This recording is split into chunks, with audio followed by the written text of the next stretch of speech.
Kata Abu Hurairah radhiyallahu taala anhu, barang siapa di antara kalian yang bisa datang dengan puasa yang sudah tertambal, hendaklah dia melakukan itu. Ya, kita menambalnya dengan apa? Dengan istighfar. Diriwayatkan bahwa Umar bin Abdul Aziz rahimahullahu taala, dia menulis surat ketika dia menjadi khalifah. Dia menulis surat kepada gubernur-gubernurnya. Dalam surat itu terdapat wasiat agar menutup bulan Ramadan dengan istighfar wa sadaqatil fitr. Istighfar dan sedekah. Karena apa? Allah jamaah, istighfar ini akan membuka segala pintu kebaikan buat kita. Kebanyakan orang itu beristighfar karena dosa. Iya, kita diperintahkan untuk beristighfar dari dosa-dosa kita. Tapi ada tingkatan orang mukmin yang beristighfar karena keteledoran dia dalam ketaatan. Karena dia merasa dalam ketaatannya ada yang kurang. Dia itu istighfar. Kalau kebanyakan orang istighfar dari dosa, tapi orang-orang yang sudah sampai tingkatan ihsan, dia terus beristighfar, lisannya tidak berhenti mengatakan astaghfirullah, astaghfirullah wa atubu ilaih. Karena apa? Karena dia menganggap umpamanya dia nih nggak sholat duha, istighfar tuh. Padahal sholat duha kita tahu sunnah. Ini orang nggak qobliyah karena ada satu urusan, akhirnya dia datang ke masjid telat. Orang udah qomat, udah pada sholat. Dia tuh istighfar. Kalau kita kayak model-model ana nih, ya kalau berpikir ana nggak berbuat dosa sih. Nah, tapi itu tingkatan keimanan yang berbeda-beda. Semakin dekat kepada Allah, semakin kenal sama Allah, semakin takut sama Allah.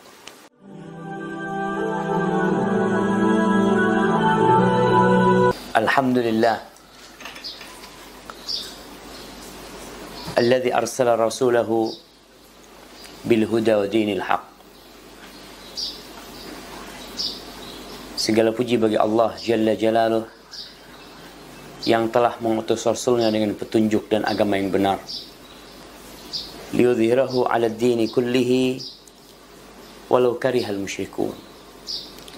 Agar Allah memenangkan agamanya di atas seluruh agama yang ada walaupun orang-orang musyrik membenci hal itu. Allahumma salli wa sallim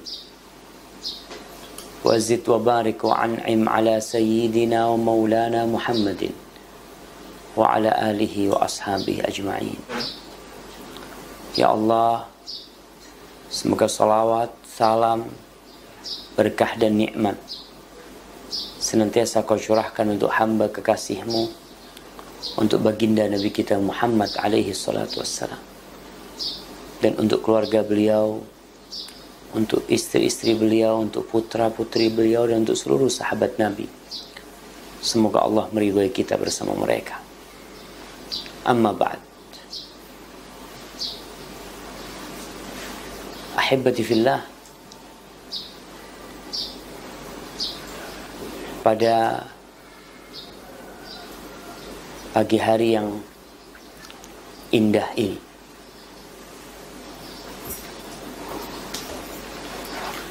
kayaknya kita udah lama nih tidak live dari Insan TV ya. Dikarenakan ya beberapa kendala teknis, tapi segala puji bagi Allah kita bisa kembali bersua untuk belajar, mengaji, menambah ilmu kita. Hari ini kita masuk ke hari yang ke-20 dari bulan Ramadan.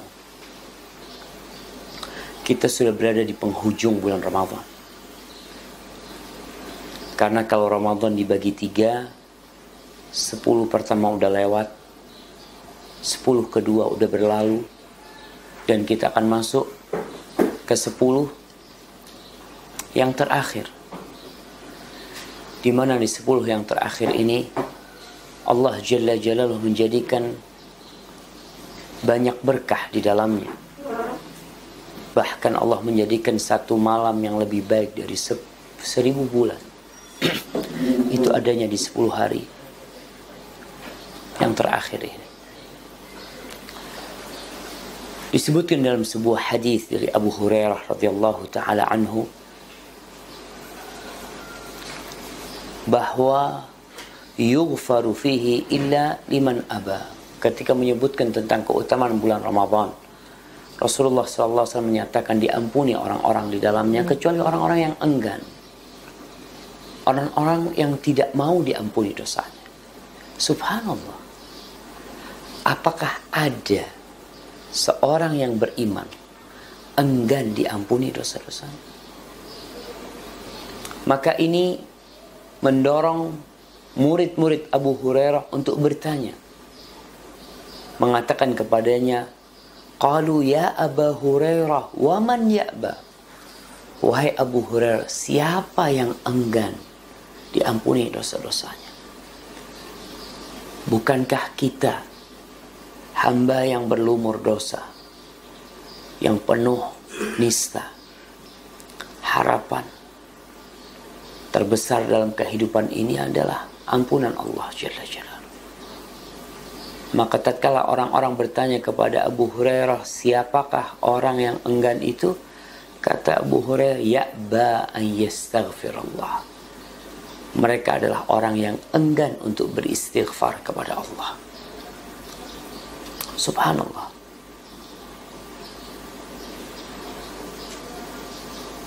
Di dalam banyak hadis, di dalam banyak ayat, ada anjuran-anjuran agar kita beristighfar, memohon ampun dari Allah Jalla Jalaluhu. Istighfar adalah amal kebajikan yang paling mulia. Istighfar adalah perbuatan yang paling agung yang bisa menghalangi kita dari sanksi dan ancaman-ancaman Allah. Kita bisa lihat nih, istighfar itu menjadi penutup amal soleh, bukan penutup dosa. Istighfar itu menjadi penutup amal soleh. Coba kita renungkan beberapa amal soleh. Yang pertama, sholat. Kita menutup sholat kita dengan apa? Tatkala kita mengatakan Assalamualaikum warahmatullah, Assalamualaikum warahmatullah, kita tutup dengan apa? Astaghfirullah, astaghfirullah. Subhanallah. Taib. Ketika orang sholat malam, ditutup dengan apa akhir malam dia? Dengan istighfar. Allah mengatakan tentang hamba-hambanya yang menghuni surga. Apa sih kerjaan mereka ketika di dunia? Allah mengatakan wabil ashari hum yastaghfirun. Dan di waktu sahur mereka beristighfar. Bayangin tuh. Tatkala dia menyelesaikan sholat malamnya, tatkala dia telah panjang berdirinya, telah panjang ruku dan sujudnya, yang isi sholat itu doa dan istighfar sendiri, ditutup dengan istighfar. Tatkala berhaji, kita tahu al-hajju Arafah.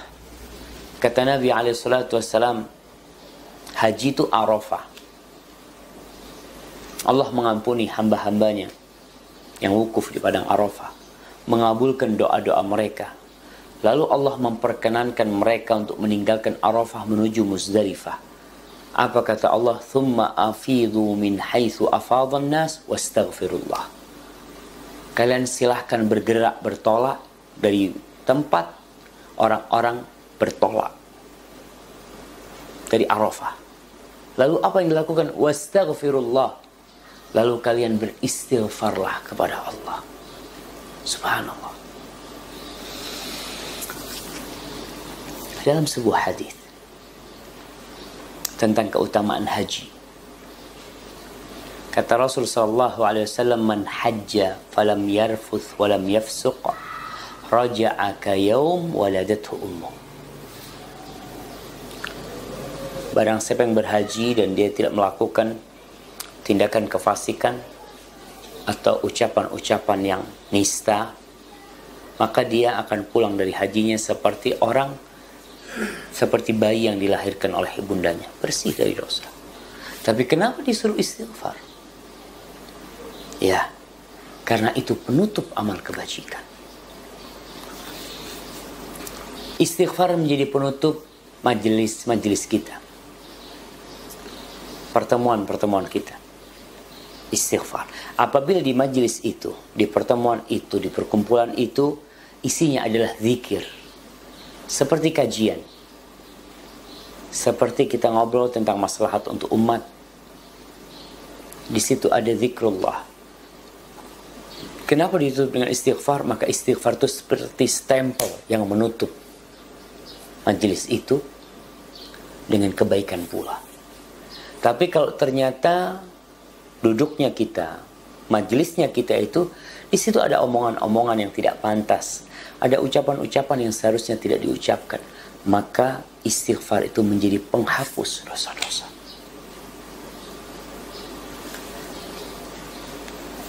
Para jemaah rahimakallah, ketika Rasulullah SAW menyampaikan risalah Allah, beliau telah berjihad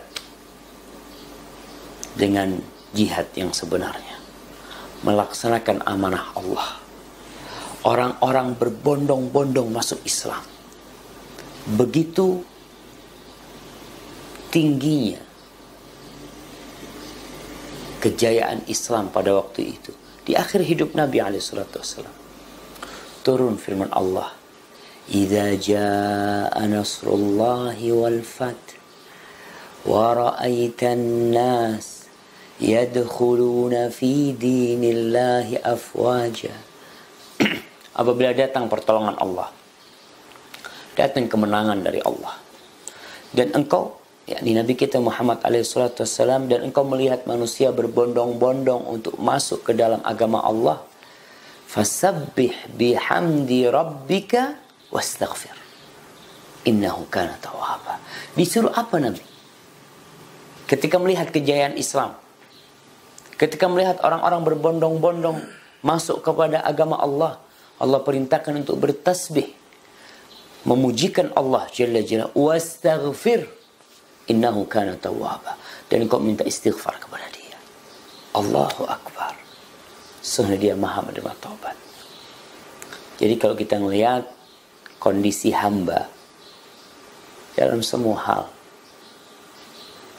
tidak luput dari istighfar. Ramadan termasuk bulan istighfar. Dan sejatinya istighfar yang kita lakukan di bulan Ramadan itu akan mengangkat derajat kita, akan menambal puasa kita yang robek-robek gara-gara ada ucapan yang tidak seharusnya disampaikan, gara-gara ada tindakan yang melukai hati. Ibnu Rajab rahimahullahu ta'ala mengatakan, telah diriwayatkan dari Abu Hurairah radhiyallahu ta'ala anhu, bahwa Abu Hurairah mengatakan, wal ghibah takhriqus siyam. Ghibah itu merobek puasa seseorang. Ya iyalah, kita puasa tuh bukan hanya menahan diri dari lapar dan haus. Puasa itu menahan diri dari melanggar aturan-aturan Allah Jalla Jalaluhu. Ghibah termasuk melanggar aturan Allah. Ada orang tidak makan, tidak minum, tapi ngomongin orang. Ghibah itu makan bangkainya orang. Bisa bayangin. Allah mengatakan, وَلَا يَغْتَبْ بَعْضُكُمْ بَعْضًا ayuhibbu ahadukum ayyakula lahma akhihi maitan fakarihtumu. Jangan kalian itu satu sama lain saling menggibai. Jangan. Apakah kalian mau makan bangkai saudara kalian? Maka ghibah itu termasuk yang merobek ibadah puasa. Wal istighfar yuraqti'uhu. Dan istighfar itu yang menambalnya. Faman istata'a minkum ayyaji'a bi shaumin muraqqa'in falyaf'al. Kata Abu Hurairah radhiyallahu taala anhu, barang siapa di antara kalian yang bisa datang dengan puasa yang sudah tertambal, hendaklah dia melakukan itu. Ya, kita menambalnya dengan apa? Dengan istighfar. Diriwayatkan bahwa Umar bin Abdul Aziz rahimahullahu taala, dia menulis surat ketika dia menjadi khalifah. Dia menulis surat kepada gubernur-gubernurnya. Dalam surat itu terdapat wasiat agar menutup bulan Ramadan dengan istighfar wa sadaqatil fitr. Istighfar dan sedekah. Karena apa? Allah jamaah, istighfar ini akan membuka segala pintu kebaikan buat kita. Kebanyakan orang itu beristighfar karena dosa. Iya, kita diperintahkan untuk beristighfar dari dosa-dosa kita. Tapi ada tingkatan orang mukmin yang beristighfar karena keteledoran dia dalam ketaatan. Karena dia merasa dalam ketaatannya ada yang kurang. Dia itu istighfar.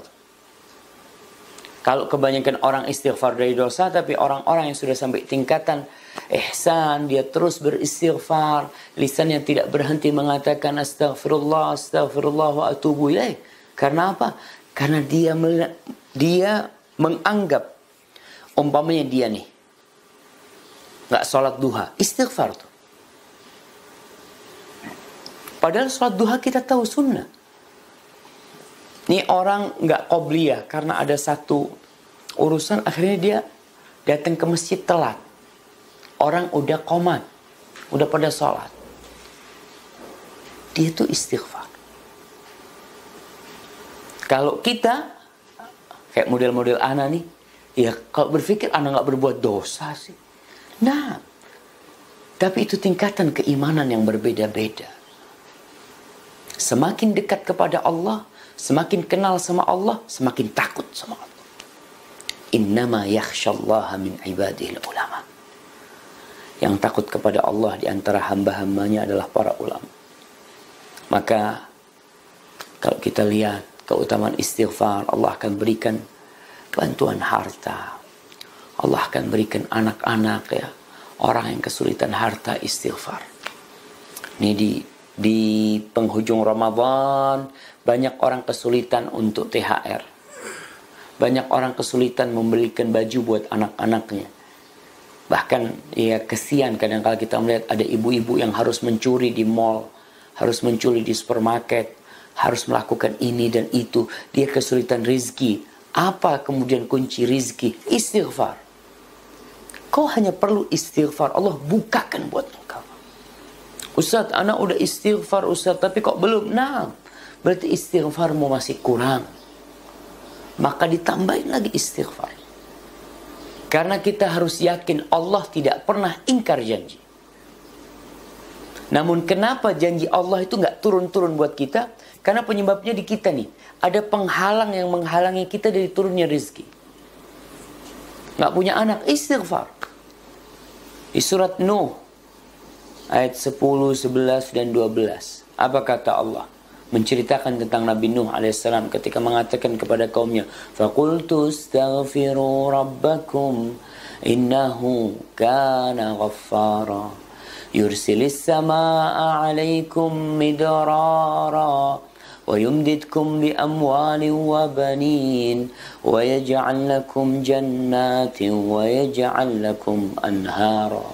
Aku katakan kepada kaumku, kalian beristighfarlah kepada Rabb kalian.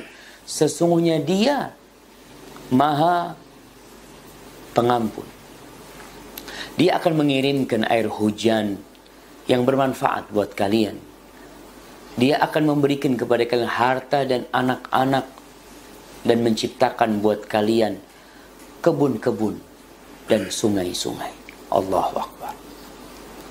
Istighfar akan mendatangkan kekuatan, mendatangkan nikmat sebagai tolak bala turunnya rahmat Allah. Allah mengatakan, wa anistaghfiru rabbakum thumma tubu ilaih. Kalian beristighfarlah kepada Rabb kalian, kemudian bertobatlah kepadanya. Yumatti'kum mata'an hasanah. Maka Allah akan memberikan kenikmatan kepada kalian, kenikmatan yang baik. Ila ajalin musamma, sampai batas waktu yang ditentukan. Karena kita tahu kenikmatan kita itu akan terputus. Ya, kau yang punya anak akan mati anakmu, atau kau yang akan mati meninggalkan anak-anakmu. Kau yang punya rumah, kau akan meninggalkan rumahmu, atau rumahmu yang hancur dan kau ada di dalam. Allah akan berikan kenikmatan sampai batas waktu tertentu. Wa yu'ti kulli dzi fadlin fadlah. Dan Allah akan memberikan kemuliaan kepada setiap hamba Allah dengan kemuliaan dari dirinya. Dan di lisannya Nabi Hud, Allah berfirman, wa ya qaumi istaghfiru rabbakum thumma tubu ilaih yursilis samaa'a 'alaikum midrara wa yazidkum quwwatan ila quwwatikum. Itu istighfar akan memberikan kekuatan kepada kalian, menambahkan kekuatan. Orang yang sakit-sakitan, yang lemah, ya Allah Ustaz, anak ini gak kuat, macam-macam, istighfar. Duduk istighfar, berdiri istighfar, tiduran istighfar. Jadilah hamba-hamba yang senantiasa beristighfar kepada Allah. Dan yang terakhir, Luqman Al-Hakim pernah berpesan kepada putranya. Kita tahu Luqman, Allah berikan hikmah kepada dia.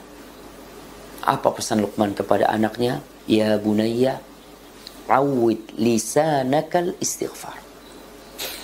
Wahai ananda, biasakan lisanmu istighfar. Biasakan.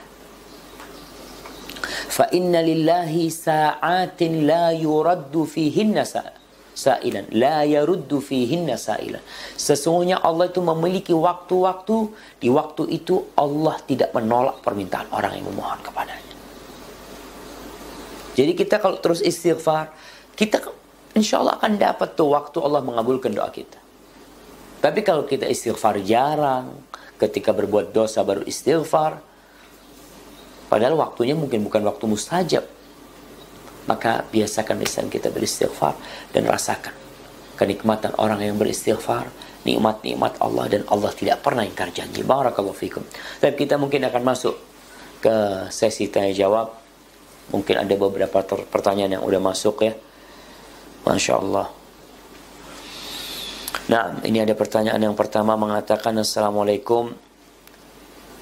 Saya seorang pemuda, umur 26 tahun. Saya seorang cacat fisik.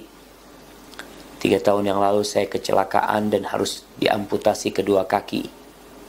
Iman saya kacau, Ustaz.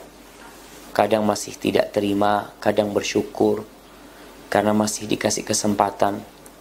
Saya mau tanya Ustaz, apa kaki saya bisa sebagai penghapus dosa yang lalu? Mohon motivasi juga Ustaz untuk menguatkan iman bagi seorang yang cacat. Barakallahu fiik. Subhanallah jamaah. Ya. Dunia ini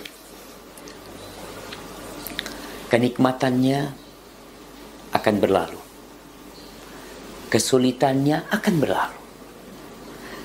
Maka bagi yang bertanya ini, ingatlah bahwa tatkala Allah memberikan musibah kepada seseorang, seperti memberikan musibah kepada engkau, akhirnya kau harus cacat seumur hidup, maka ketahuilah itu salah satu tanda cinta Allah kepada hambanya.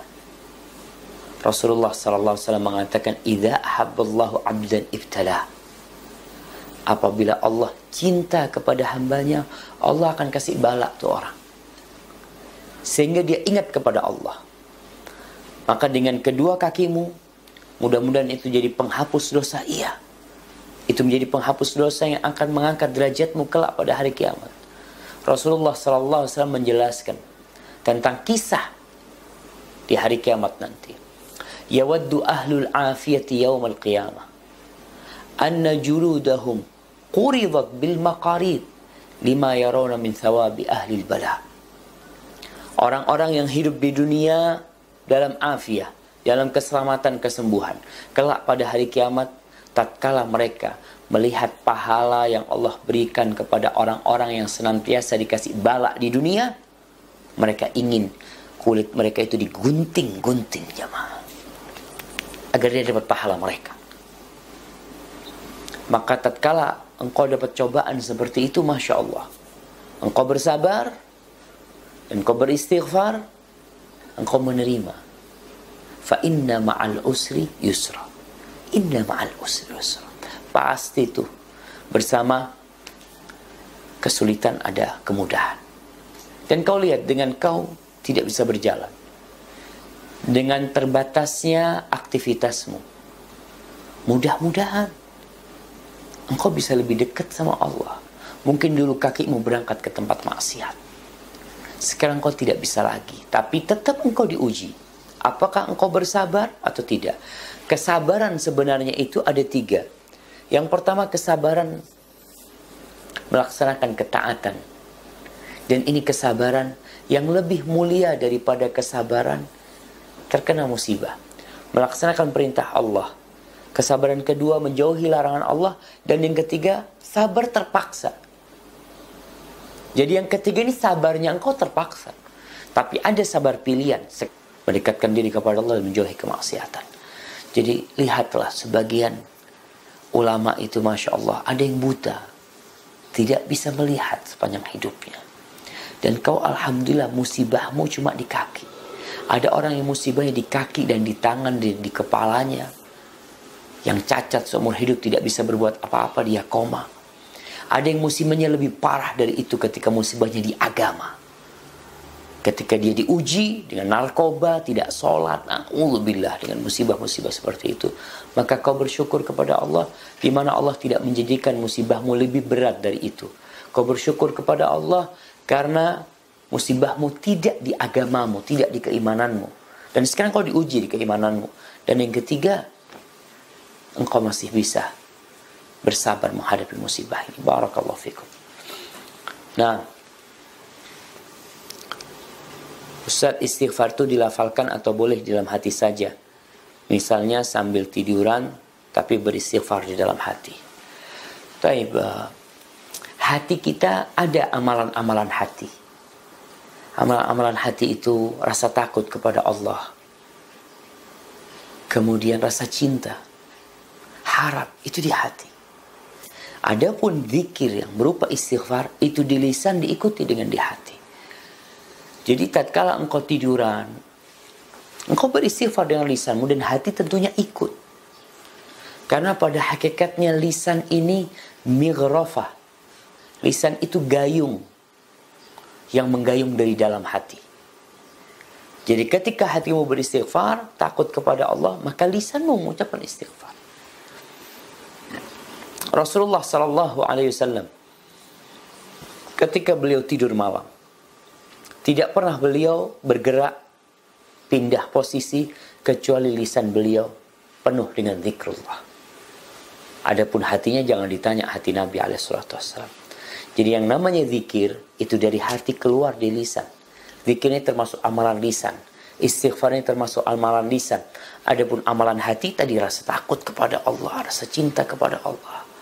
Maka kau istighfar sambil tiduran ya, hatimu pun rasa takut dan lisan mengatakan astaghfirullah, astaghfirullah, astaghfirullah. Barakallahu fikum. Nah, Assalamualaikum Tat, apa istighfar juga bisa mendatangkan jodoh? Masya Allah. Ini pertanyaan orang-orang yang jomblo. Nah, tadi kalau istighfar itu bisa mendatangkan anak, kira-kira anaknya datang dari rumahnya siapa? Datang anak gitu. Dengan datangnya istri. Maka ketika kau beristighfar, Allah mengatakan wa yumditkum bi amwalin wa banin. Allah berikan tambahan kepada amwal, harta. Dan harta itu nggak harus banyak jemaah. Tapi harta adalah yang bermanfaat buat kita. Kau punya uang 1 miliar, tapi nggak barokah. Larinya ke tempat yang tidak diridhoin Allah. Tapi kau punya uang 1 juta, Masya Allah, bisa punya anak, bisa punya istri. Maka kalau dikatakan istighfar bisa mendatangkan jodoh, insya Allah kau terus beristighfar dan husnudzon sama Allah. Ada orang-orang yang suudzon, biasanya nggak dikasih sama Allah. Kita diperintahkan untuk berhusnudzon, karena Allah tidak pernah ingkar janji. Allah selalu menepati janjinya. Namun kitanya yang kadang kala, ketika Allah mengatakan waman yattaqillaha yaj'al lahu makhrajan. Barang siapa bertakwa kepada Allah, Allah akan jadikan buat dia makhrajan, jalan keluar. Allah akan jadikan. Terus kalau kita belum dapat jalan keluar, ana Ustaz udah berapa tahun nunggu pasangan belum datang-datang. Mungkin kau punya sesuatu yang menjadi penghalang sampainya air ke kulitmu.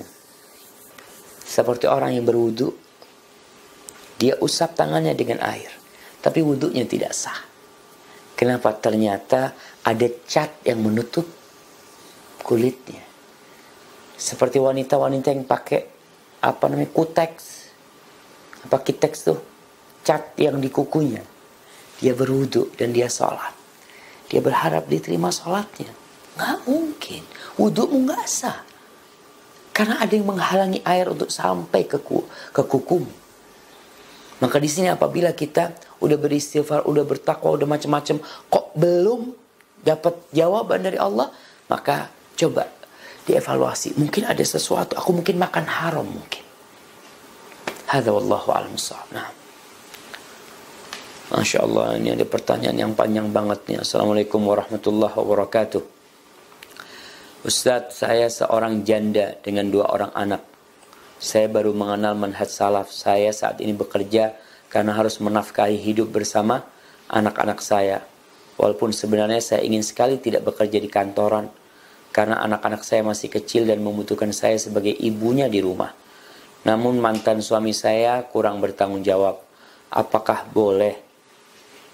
Saya berdoa kepada Allah bahwa saya ingin menikah lagi, karena saya berharapkan anak-anak saya mendapatkan sosok ayah baginya.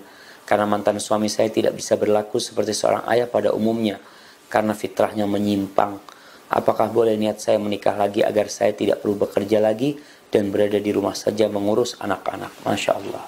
Nah, ini permasalahan di negeri kita yang sepertinya harus segera mendapatkan solusi ya. Karena banyak wanita-wanita yang diceraikan oleh suaminya, yang kemudian dia harus menafkahi anak-anaknya. Padahal kewajiban memberikan nafkah itu full kewajiban bapaknya. Oke, anak ikut ibunya karena dia masih kecil mami, tapi bapaknya wajib memberikan nafkah.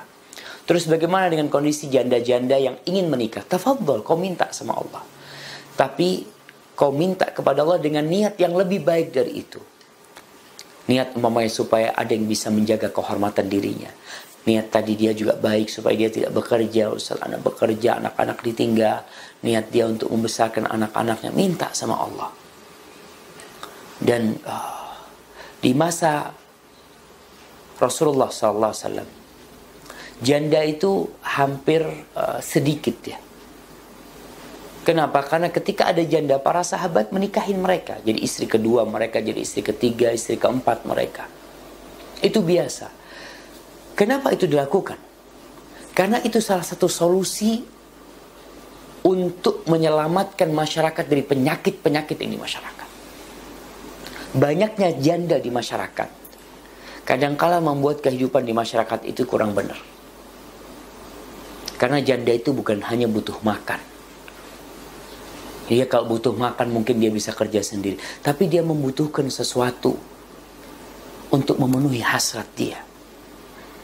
Dengan adanya yang menikahi mereka, maka insya Allah makmurlah jemaah. Ingat kita nih hidup fid dunya hasanah wa fil akhirati hasanah. Jangan cuma mau senang di dunia.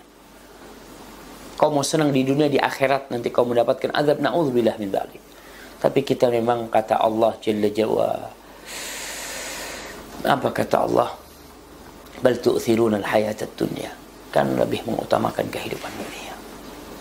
Barakallahu fikum. Nah, bismillah Ustaz, boleh tidak ana membatasi komunikasi dengan kerabat yang suka merendahkan ana karena cadar yang ana gunakan? Ana selalu direndahkan di depan orang. Kalau perkara karena anak ada tingkah dan sikap anak yang berkenan, anak ikhlas ditegur. Tapi kalau sudah menyangkut pakaian syar'i yang anak gunakan dihina, anak nggak terima Ustaz. Selalu aja ada yang salah dari sikap anak. Anak diam salah, bicara juga lebih salah. Apa yang harus anak lakukan Ustaz? Jazakallah khair. Kayaknya nanti harus banyak istighfar. Minta ampun sama Allah Jalla Jalaluh. Rasulullah sallallahu alaihi wasallam mengatakan, "Alladzi yukhalitun nas wa yasbir ala adahum khairun min alladzi la yukhalitun nas wa la yasbir ala adahum." Kita ingin menjadi orang terbaik di depan Allah Jalla Jalaluh. Maka di antara langkah-langkah untuk menjadi manusia yang lebih baik, kata Nabi SAW, orang yang bergaul dengan manusia, apalagi dengan kerabatnya, dan dia sabar disakiti oleh mereka, sabar disakiti oleh mereka, diganggu sama mereka, itu lebih baik daripada orang yang tidak bergaul dengan manusia, yang menutup diri dengan kerabatnya dan tidak sabar diganggu sama mereka. Apa yang anti rasakan? Itu sebuah gangguan yang sangat kecil sekali apabila dibandingkan dengan gangguan atau lautan dan samudra gangguan yang diterima oleh Rasulullah SAW. Nabi dikatakan majnun, orang gila. Tapi Nabi tetap datang ke kaumnya. Nabi disebut sahir, penyihir. Beliau bersabar menghadapi mereka. Beliau dikatakan penyair, dikatakan pendusta, macam-macam. Dikatakan Al-Quran ini ucapan manusia. Beliau bersabar menghadapi mereka. Dan seorang mukmin itu seperti pohon kurma. Kata Nabi SAW, al-mu'min kan nakhla. Oh subhanallah. Tahu pohon kurma? Daunnya tidak jatuh. Dia rindang. Dia lempar sekeras apapun, dia tidak akan membalikkan batu. Yang dia balikkan adalah buah-buah kurma. Jadi engkau ketika dihina, balaslah dengan yang lebih baik. Ketika engkau dicela, dicaci, direndahkan, kau ingat, ya Allah, mudah-mudahan ini jalanku menuju surgamu. Aku harus kayak gini nih. Mungkin di sini aku bisa memberikan petunjuk kepada saudaraku. Dan bersabar. Menghadapi yang seperti itu, Allah telah memberikan kepada kita solusi. Apa kata Allah? Idfa' billati hiya ahsan. Balaslah dengan yang lebih baik. Itu solusi. Karena manusia ini bahan dasarnya baik. Dia tuh menghina kita karena dia nggak tahu. Karena dia nggak paham. Rasulullah SAW diperangi oleh kaumnya. Karena apa? Karena kaumnya tidak paham dengan kebenaran. Maka tatkala Rasulullah SAW pada tahun ke-8 Hijriah, setelah 8 tahun meninggalkan Mekah, beliau datang ke kota Mekah, menaklukkan kota Mekah. Apa yang beliau lakukan? Membalas dendam, menghabiskan sakit hati beliau. Beliau mengatakan kepada para penduduk Mekah, idhabu fa'antum tulaqa. Kalian silahkan pergi semuanya. Kalian semua aku maafkan. Kalian bebas mau kemana. Subhanallah. Itu akhlak. Jadi mudah-mudahan dengan engkau udah ngerti, faham dengan sunnah ya. Engkau pakai cadar, engkau bersabar menghadapi hal itu. Engkau balas dengan senyuman. Tadi dikatakan ngomong salah, diem salah. Kau bilang, tolong kau kasih nasihat aku. Apa yang harus aku lakukan? Supaya aku bisa dicintai Allah SWT. Gak masalah. Balas dengan yang lebih baik. Barakallahu fikum. Nah. Assalamualaikum Ustaz. Waalaikumsalam. Saya mau tanya bagaimana sebaiknya yang dilakukan sang istri agar suami tidak bersikap dingin terhadap istri. Suami saya orang yang tidak pandai berkata-kata dan tidak pandai mengungkapkan isi hati dan perasaannya. Terima kasih Ustaz. Subhanallah jamaah ya. Memang kalau kita perhatikan orang-orang yang hidup di sekitar kita, ada karakter-karakter yang macam-macam. Kita punya sohib yang jarang ngomong. Kita ada sohib yang Masya Allah, kalau sudah ngomong itu kayak keran yang gak bisa dimatikan. Ada yang model-model kayak gitu, ada yang ember, ya. Ada orang yang pemalu, ada orang yang tertutup. Bagaimana kita menyikapi itu? Kita jangan maksa orang untuk jadi seperti kita. Nggak bisa kita paksa dia. Tapi kita menyikapi dia sebagai dia itu kayak gitu memang. Mungkin kita bisa memperbaiki dia, nggak ada masalah. Tapi kita yang harus sadar. Artinya ada orang yang gampang, bahasanya itu ngambek ya. Ada masalah dikit ngambek, udah ini. Ya kita, berarti orang ini nggak boleh, nggak bisa diajak gurau. Kita yang harus tahu diri. Jangan kita ngomong sama dia, kok itu gurau kayak gini aja udah ngambek itu. Ya memang orangnya dia kayak gitu. Maka kita yang harus paham. Orang yang cerdas adalah orang yang memposisikan dirinya sebagai dokter yang ngobatin orang-orang. Oh orang ini, kita lihat, orang ini sakit perut nih, ini obatnya. Tidak semua dipukul rata. Maka bagi seorang istri yang mendapati suaminya tidak pandai bertutur kata, mungkin dianya memang sebelum menikah udah kayak gitu. Berbeda kalau suaminya ini sama orang, Masya Allah, ngobrolnya enak, di rumah diem doang. Ini ada yang salah nih. Ada yang harus dibenerin. Tapi kalau memang kondisi suaminya, tadi sebagaimana sebutkan, mungkin itu bawaan dia. Tapi akhlak, karakter itu bisa dirubah. Maka engkau paling tidak melihat. Mungkin ada celah-celah kau bisa masuk. Cari waktu tertentu untuk ngobrol sama suaminya. Bikin, mungkin kau bisa berhumor sama suami. Ada orang-orang yang kaku memang. Tapi kau bersabar. Artinya, jangan membandingkan suamimu dengan suami orang. Kadangkala seorang wanita yang mengatakan, ya Allah suaminya fulan, Masya Allah ya, sama istrinya, ana lihat digandeng sama dibawa jalan, ngobrol ketawa-ketawa, ana sama suami anak dingin banget sama. Udah itu suamimu. Ketika engkau menundukkan pandangan tidak melihat yang lain, insya Allah kau akan mensyukurinya. Dan mudah-mudahan itu menjadi penambah amalan dan pahala buat engkau dengan bersabar menghadapi itu. Dan doakan suaminya. Doa termasuk jalan pintas untuk merubah karakter buruk. Barakallahu fiikum. Nah, ini assalamualaikum Ustaz. Waalaikumsalam. Apakah anak durhaka jika anak perempuan yang telah menikah selalu membantah keinginan orang tuanya? Orang tua saya selalu gila dunia, selalu minta belikan harta benda. Tidak diturutin dia marah-marah dan menyumpah serapah. Terima kasih. Wassalam.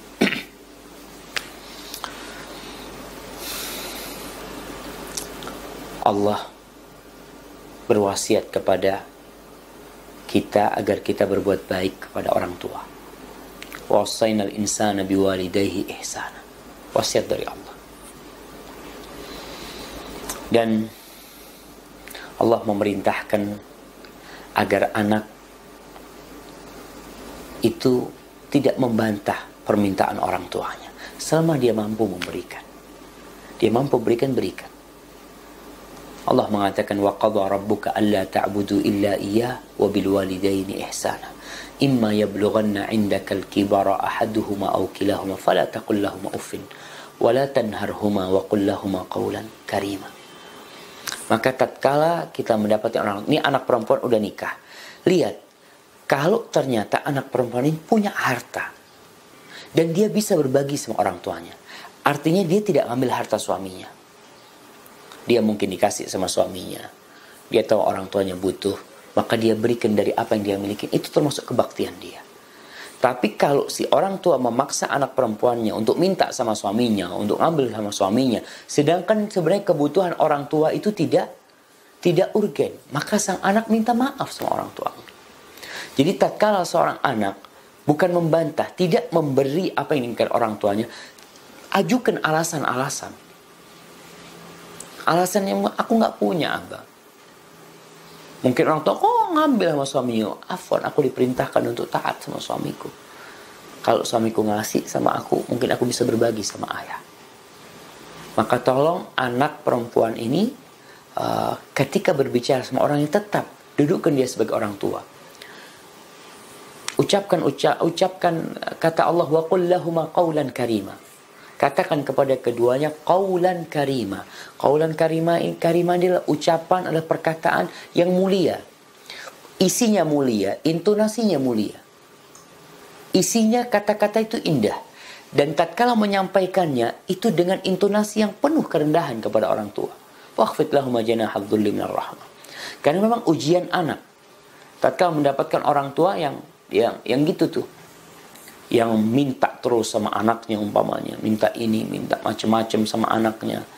Itu ujian buat anak. Tapi kalau anak mampu memberikan dan dia memberi buat orang tuanya, ya orang tuanya mungkin kepingin ya.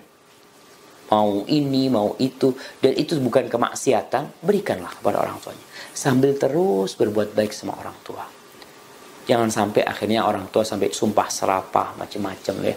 Mungkin juga ada orang tua yang tidak berpendidikan agama yang cukup ya, sehingga muncul yang seperti itu. Baik, barakallahu fikum. Mungkin ini baik, ada pertanyaan. Assalamualaikum Ustaz. Waalaikumsalam. Ana mau tanya, walimah secara syar'i itu kenapa tamunya harus dipisah? Dan kenapa pengantinnya tidak boleh dipertontonkan bagi tamu yang datang? Soalnya masyarakat memandang aneh Ustaz. Bagaimana cara menyikapinya? Adakah hadis Rasulullah SAW yang menganjurkan Ustaz? Syukran. Iya. Jadi berkaitan dengan dipisahnya lelaki sama perempuan ya. Kita lihat di masjid nih, di tempat ibadah, di tempat ketaatan, itu dipisah. Yang laki di depan, yang perempuan di belakang. Kenapa? Kenapa kok tidak bareng aja di sana? Bayangin, kalau sholat, satu shaf ada laki, ada perempuan, ada laki, ada perempuan. Dalam ibadah aja, kita diperintahkan untuk menjaga diri dari perempuan. Jadi memang ada batasan-batasan. Kemudian Rasulullah SAW mengatakan kepada kaum lelaki, iyyakumud dukhul 'alan nisa. Kalian jangan masuk-masuk ke tempatnya perempuan. Ini kata Nabi SAW. Akhirnya ada seorang sahabat yang bertanya, ara'aital ham? Ya Rasulullah, bagaimana kalau yang masuk ini bukan orang biasa tapi iparnya? Kata Nabi SAW, alhamu al-maut. Kalau yang masuk ke tempat perempuan itu ipar itu kematian. Artinya masuknya seorang ipar ke tempat perempuan-perempuan itu lebih bahaya daripada orang asing. Karena pandangan orang lah, itu iparnya macam-macam. Dan di masa Rasulullah SAW, memang bagian perempuan ya. Sebagaimana tadi kita sampaikan dalam urusan sholat Jumat, sholat Idul Fitri, perempuan di bagian belakang, laki-laki di bagian depan ya. Kenapa itu jadi aneh? Karena kita tidak terbiasa aja, jamaah. Kita tidak terbiasa aja. Ana kasih contoh sesuatu yang aneh, dianggap aneh oleh manusia. Di beberapa tempat di pedalaman, di mana masyarakatnya hanya pakai atau tidak pakai pakaian, mungkin dia pakai sesuatu yang menutup auratnya saja. Ketika mereka melihat orang yang pakai baju, aneh nggak buat mereka? Aneh. Artinya orang yang terbiasa tidak berpakaian melihat orang yang berpakaian, maka dia akan aneh. Sebaliknya, orang yang berpakaian melihat orang yang telanjang, buat dia aneh nih. Ada orang nggak pakaian ya. Ini masalahnya masalah kebiasaan aja. Jadi perlu dibiasakan. Contoh lah yang kedua, kalau kita berbicara yang dianggap aneh oleh masyarakat, jenggot nih. Awal-awal jenggot, Masya Allah, sesuatu yang sangat aneh buat mereka. Ana sering sampaikan, ana ketika pakai jenggot di sidang sama orang tua, didudukkan sama orang tua, kenapa pakai jenggot? Buat mereka aneh. Kenapa? Karena kebiasaan yang ada, anak-anak muda nggak ada yang pakai jenggot. Dipotong jenggotnya. Maka kalau dikatakan aneh di masyarakat, betul. Banyak hal-hal yang sebenarnya disyariatkan, tapi buat orang Islam sendiri aneh. Dan ini seperti yang Nabi sabdakan sallallahu alaihi wasallam, bada'al islamu ghariban wa sayaudu ghariban kama bada. Islam itu dimulai dengan keasingan, keanehan, dan akan kembali asing sebagaimana dulu bermula asing. Nabi sendirian berdakwah, aneh buat orang-orang Mekah, diperangin ya. Beliau bahkan mau dibunuh gara-gara beliau mengajak kepada kebenaran. Aneh, karena menyelisih tradisi. Maka hal yang seperti itu memang seperti itu. Kemudian bagaimana kok pengantin perempuan tidak dipertontonkan kepada tamu-tamu? Ya Allah, emangnya pernikahan itu adalah tontonan? Artinya nih pengantin ditonton oleh orang satu kampung, nih cantiknya. Allah mengatakan wala tabarrajna tabarrujal jahiliyatil ula. Karena itu jangan berhias seperti berhiasnya orang-orang jahiliyah yang perhiasannya itu ditampakkan ke orang-orang. Seorang istri berhias buat siapa? Buat suaminya. Jadi kalaupun ingin ditonton nggak apa-apa, yang laki sama yang laki, yang perempuan sama perempuan, supaya kenal ya. Ini lo menantu saya, tunjuk nama yang perempuan-perempuan, tidak dipublish ya, tapi hanya untuk mereka perempuan-perempuan aja. Sekali lagi, ini aneh karena kita tidak terbiasa saja. Dengan berpendidikan, dengan ilmu bertambah, insya Allah keanehan itu akan berkurang. Orang semakin ngerti, ya Allah, ternyata ini Islam. Dan Allah mengatakan udkhulu fis silmi kafah, kalian masuklah ke dalam Islam secara kafah ya. Hadza wallahu a'lam bishawab. Itu yang bisa kita kaji pada kesempatan kali ini. Kalau mungkin ada pertanyaan-pertanyaan belum bisa dijawab, mudah-mudahan pada kesempatan yang akan datang. Dan alhamdulillah Insan TV bisa live kembali ya. Setelah lama dari Jember ini nggak live, mudah-mudahan dijaga sama Allah Jalla Jalaluhu, bisa memberikan manfaat kepada umat manusia. Sampai berjumpa kembali, semoga senantiasa dalam lindungan ilahi. Wassalamualaikum warahmatullahi wabarakatuh.